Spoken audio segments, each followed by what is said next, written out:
warahmatullahi wabarakatuh. Alhamdulillah wa syukurillah. Wassalatu wassalamu ala Muhammad ibn Abdillah wa ala alihi wa ashabihi wa mawala. La haula wa la quwata illa billah. Anak-anakku semua, mahasiswa dan mahasiswi kampus YIN Tulungagung yang sangat saya banggakan. Alhamdulillah wa syukurillah, pada kesempatan ini kita masih bisa berjumpa kembali dalam kajian kita Fathul Qorib. Semoga setiap pertemuan membawa keberkahan, kemanfaatan fitini wa dunya wal akhirah. Amin. Mari kita mulai kajian ini dengan baca suratul Fatihah. Liridha illahi ta'ala wa li syafaati Rasulillah sallallahu alaihi wasallam wa li karamati awliya illah wa li taf'il bala wa tarki syaqqa wa ila hadratil muallif thumma ila talamidina wa talamidatina lahumul Fatihah.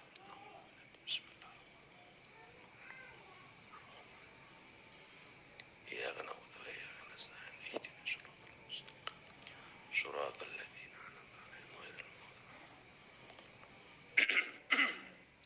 Bismillahirrahmanirrahim. Faslun. Wal matruku utawi perkara kang den tinggal minas sholati saking sholat iku salah satu asya'a telu piro-piro suwiji-wiji, rupane fardun fardu, wa sunnatun lan sunnah, wa hay'atun lan sunnah hay'ah. Fal fardu mongko utawi fardu iku layanubu ora bisa ganti anhu saking fardu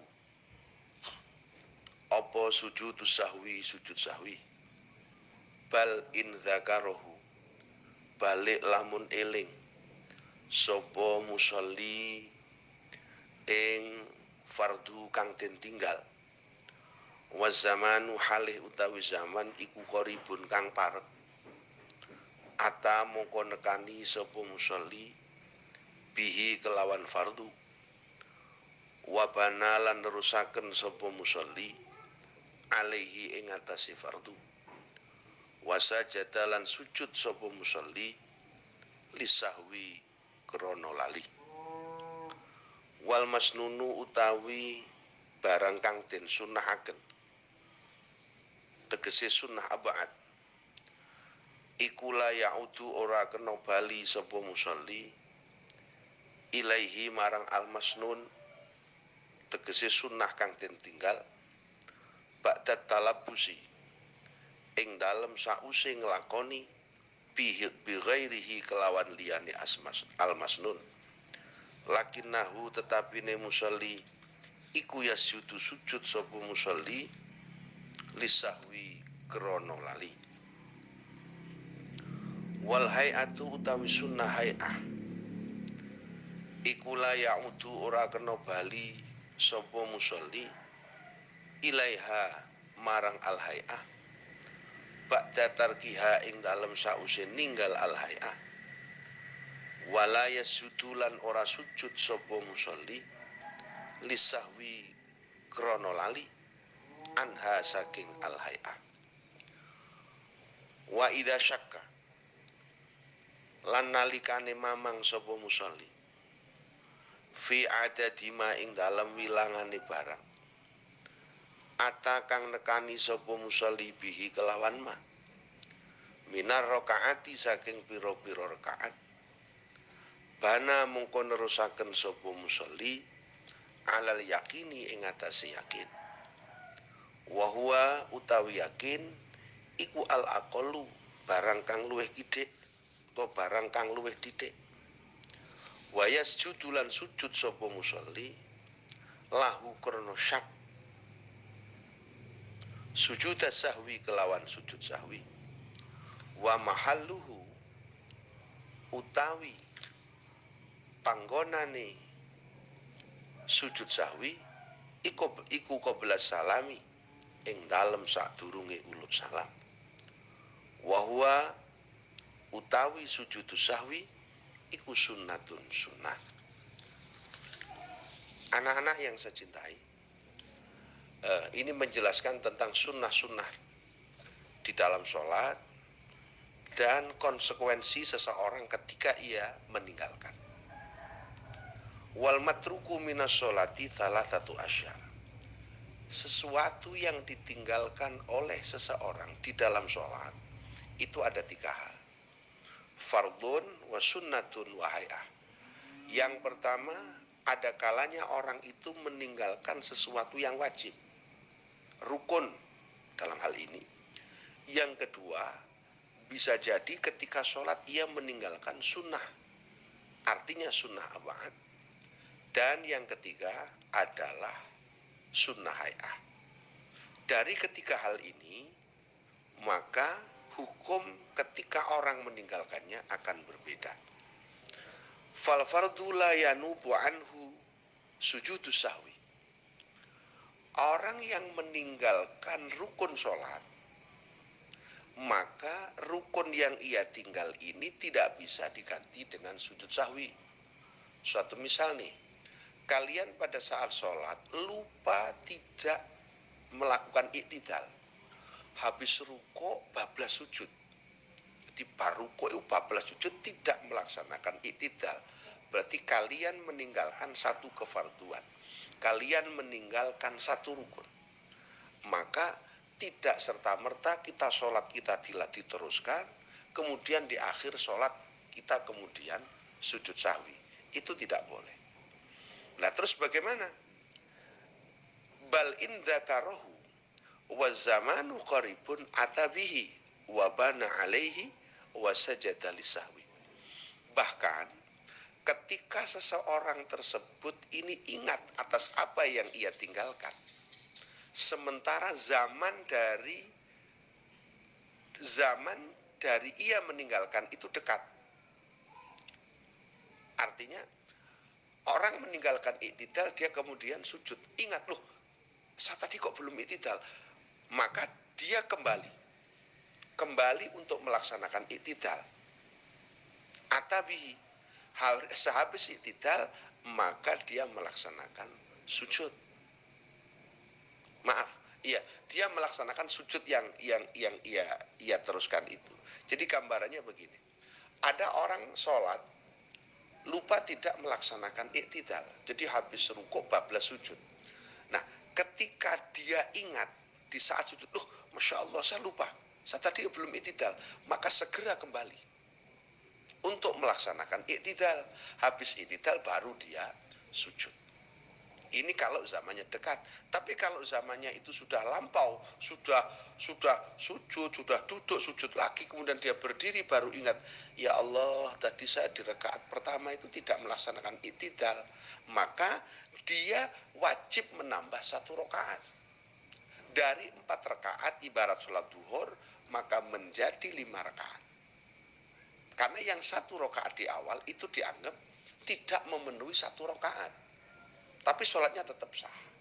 Nah, kemudian di akhir dari sholat nanti dia harus sujud sahwi.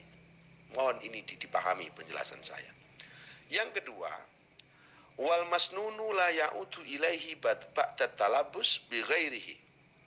Sunnah abad, ada sunnah abad itu 1, pelaksanaan tasyahud awal serta duduk di tasyahud awal. Yang kedua adalah adalah doa kunut dan berdiri pada saat kunut itu. Itu sunnah abad.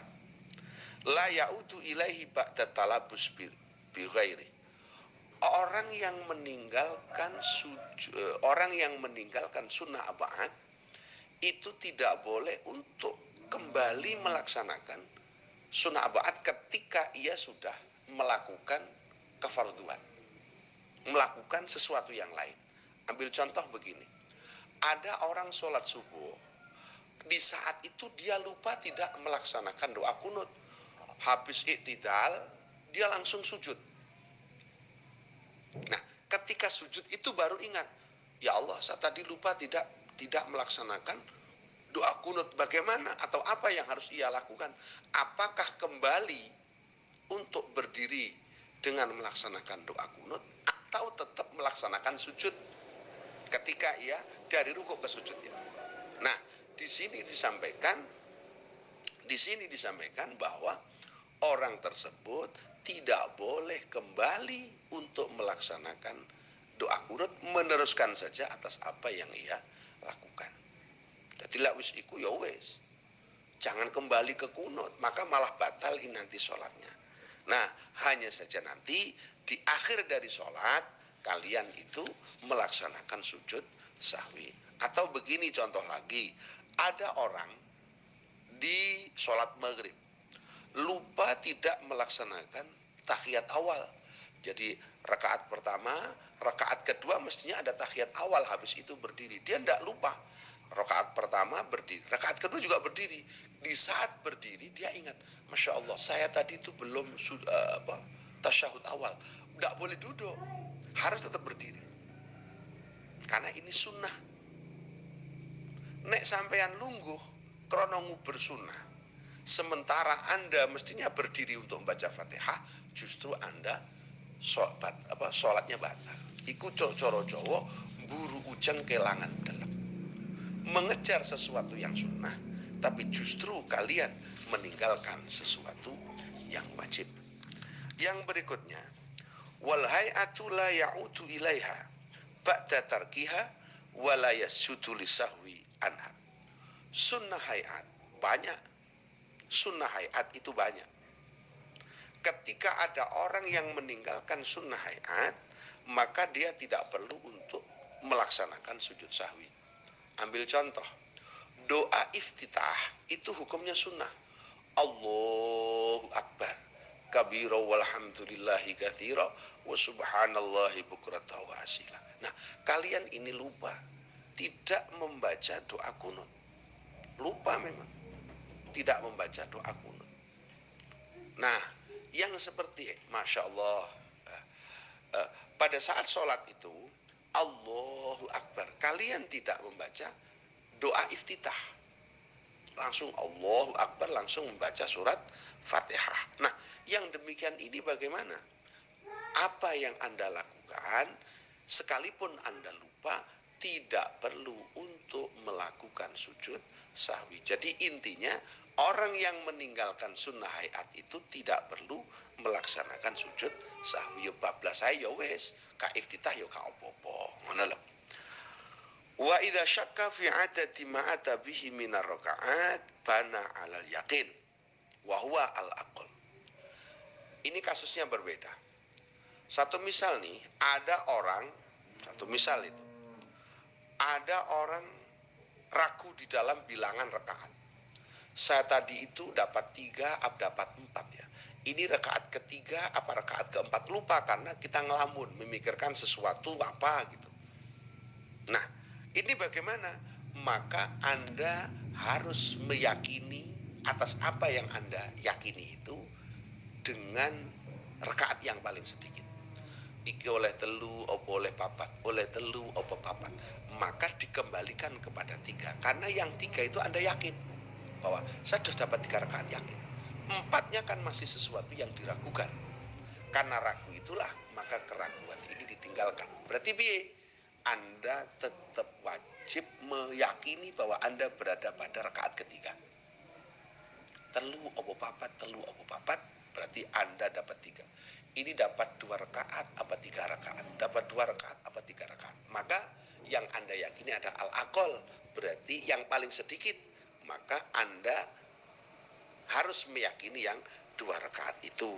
Lah kemudian wa yasjudu lahu sujuda sahwi. Nanti di akhir, karena kalian ini ada keraguan di dalam bilangan rakaat, maka nanti di akhir Anda disunnahkan untuk melaksanakan sujud sahwi. Wa mahalluhu qabla salam. Lah tempat dari sujud sahwi itu berada di sebelum salam. Di sadurunge salam itu Anda melaksanakan sujud sahwi. Tapi harus diingat bahwa sujud sahwi itu hukumnya adalah sunnah. Artinya ketika ada orang yang meninggalkan sunnah abad, satu misal nih, atau ada orang yang sholatnya itu lupa 3/4, sunnahnya orang ini melaksanakan sujud sahwi. Tapi umpama gak nglakoni sujud sahwi ngono, yo gak apa-apa. Itu loh anak-anak yang saya cintai ini.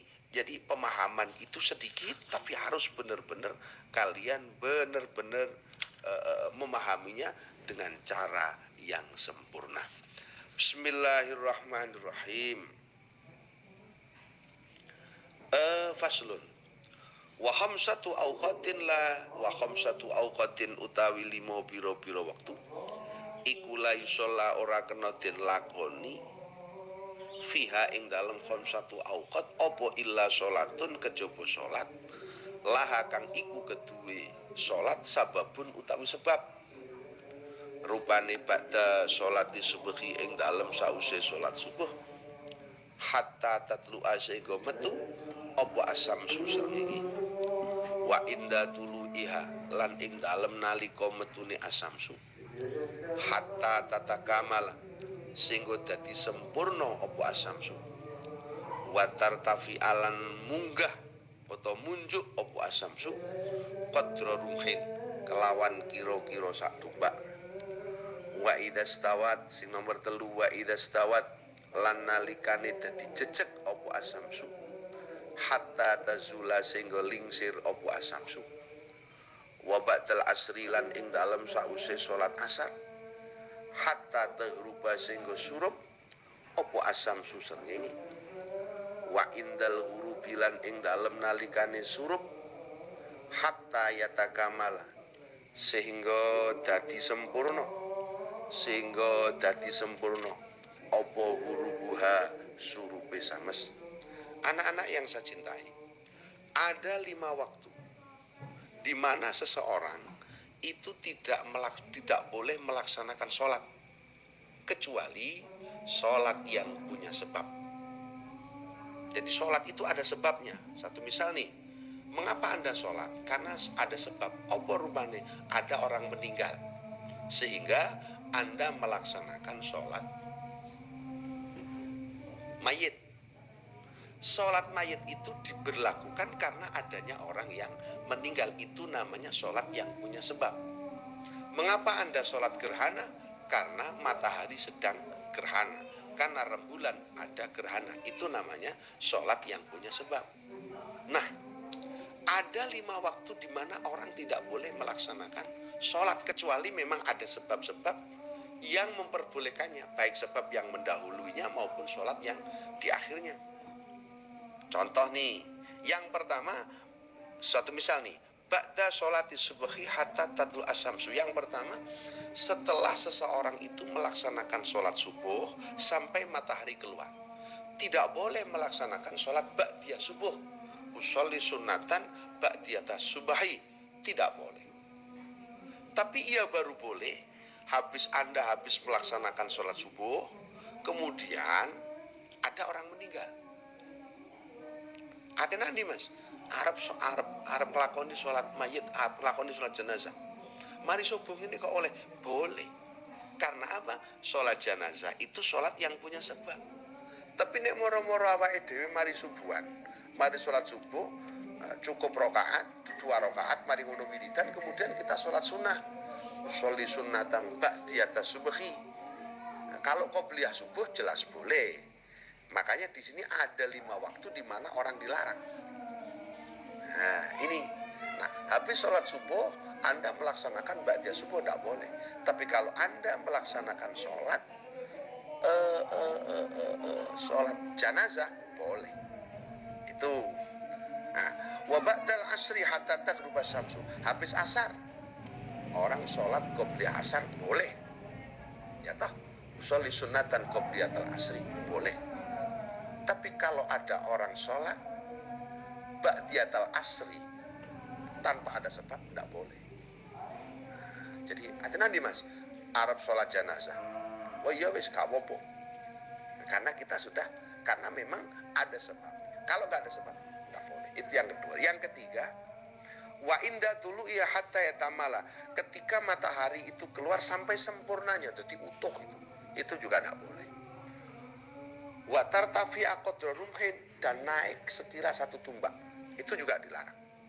Yang berikutnya, wa idza stawat hatta tazula, tepat waktu istiwa, waktu beduk, itu tidak boleh. Ini ukurannya orang-orang yang ada di luar Mekah. Tapi mereka yang berada di Mekah, ya, maka itu diperbolehkan. Ini atau bertepatan ketepatan itu pas hari Jumat, maka itu diperbolehkan.